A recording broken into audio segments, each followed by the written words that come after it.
Mitch Albom, The Magic Strings of Frankie Presto, your new book. A lot of excitement here at Book Expo America. Welcome, first of all. Yeah, thanks. Good to see you, Rich. This book is always a lot of excitement when a new Mitch Albom book comes out. I just saw it on the floor. The line was going through the entire hall. But it comes every couple of years. Tell me about how the story for Frankie Presto came about. Well, I have always been in love with music, and I was a musician before I was a writer.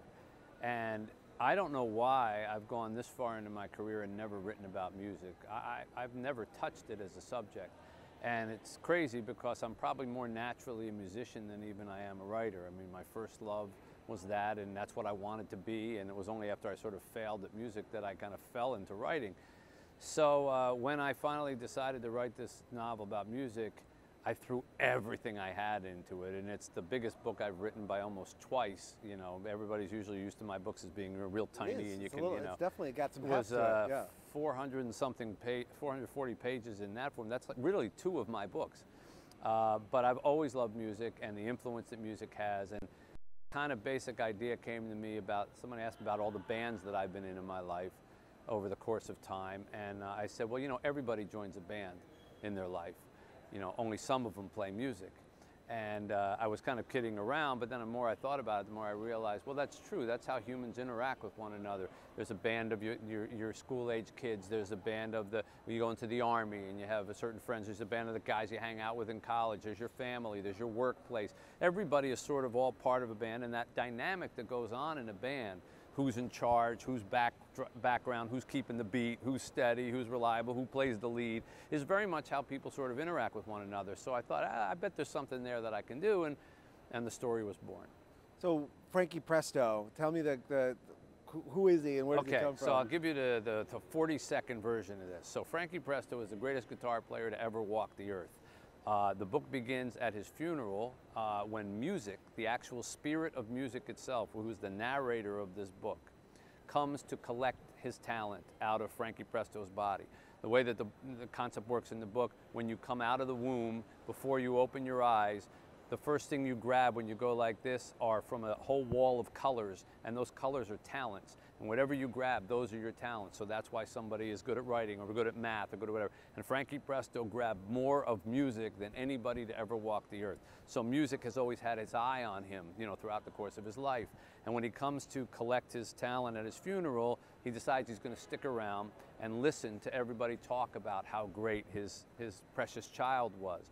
And so we learned this guy's life from when he was born in Spain in 1936, which of course is where the guitar was invented in Spain. And so he comes from that background. He ends up becoming a pop star in America. He's billed as the next Elvis Presley. And he goes through all the stuff that happens when you become really popular, but you're really good at playing, but they want to turn you into a pop star. He plays at Woodstock. He meets everybody. And then eventually he kind of falls off the map and disappears. And throughout the course of the book, these people who talk at his funeral are not only fictional characters, but some of them are real. Tony Bennett, Wynton Marsalis, Lyle Lovett, all people you Ingrid love. Michaelson, Yeah. and all friends of mine who agreed to be in the book.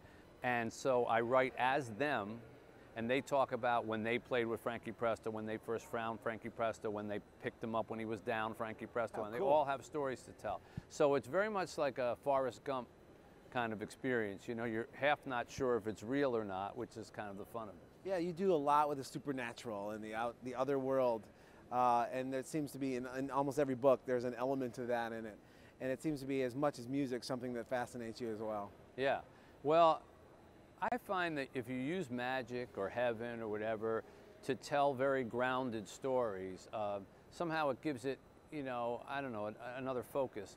It's like fairy tales. You know, fairy tales in the end, or fables, really they're just there to tell you, you know, one little lesson, like beauty's only skin deep, or you know, friendship matters, or, you know, love conquers everything.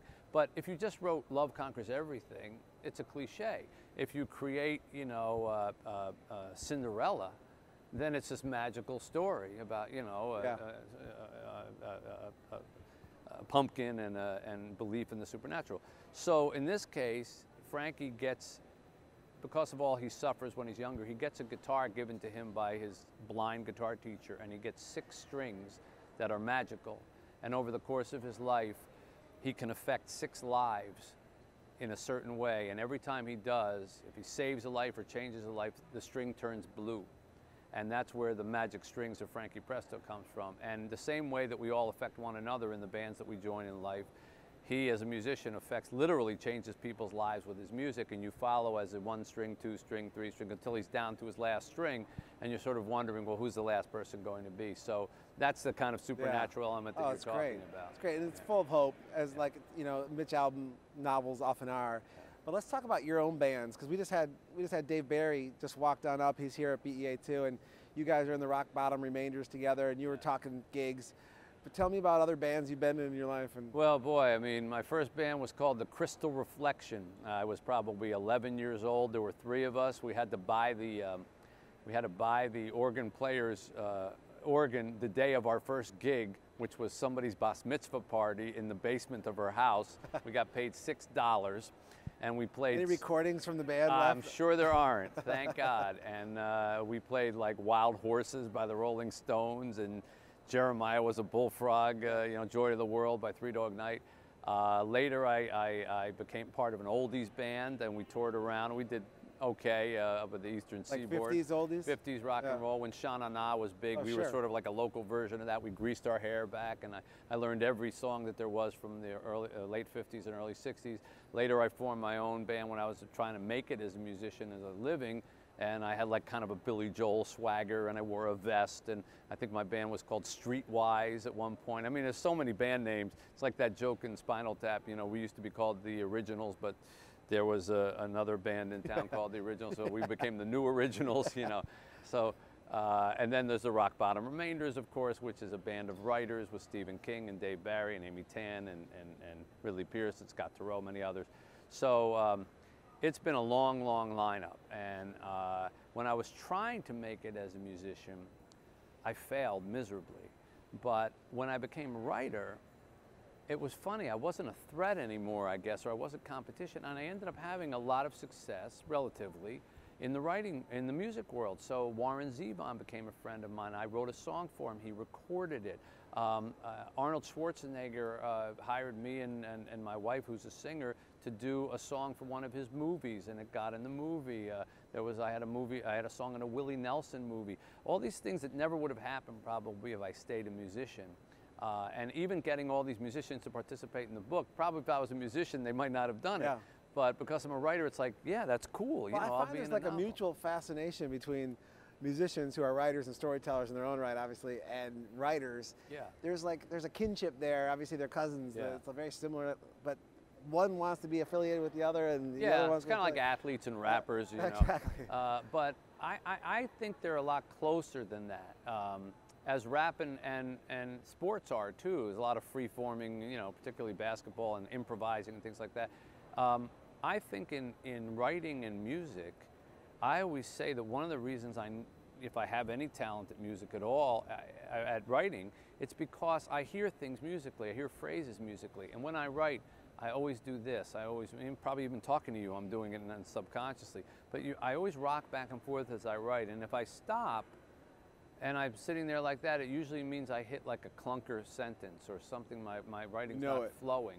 And you know, one of the things I've always been proud of is people have said about my books, you know, boy, they read quickly. You know, like I find myself just turning the pages. I think a lot of that is the rhythm and the cadence of your words.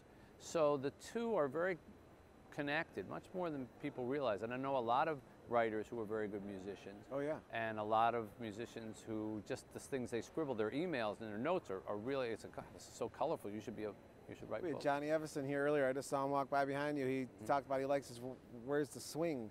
He said it's all Count Basie, man. That's like, you know, I want that's what drives him when he's writing. Exactly. It's like the same kind of thinking. Yep. So you do it all though. You're writing the books. People see you on ESPN. You write a column for the Detroit Free Press. You're on the radio. You've never really settled on one. You're always doing all of them. Well, you know that juggling. old can't hit a moving target. I mean, this is a tough world out there for creative people, and you know, I never wanted to get stuck in anything that someone had control over me and said, well, we're gonna shut down your radio world, and that's the end of you, you know, or we're going to stop publishing your books, and that's the end of you. And I saw that happen in my life. And my father was laid off right at the kind of, biggest part of his career when he was in his 50s. And I always vowed that I wasn't going to let anybody do that to me. So I probably have overreacted. You're doing a good job. But, yeah, there's a lot cooking, I got always in the world of Mitch Albom. And the book, we saw it today on the floor. There's a ton of excitement for it.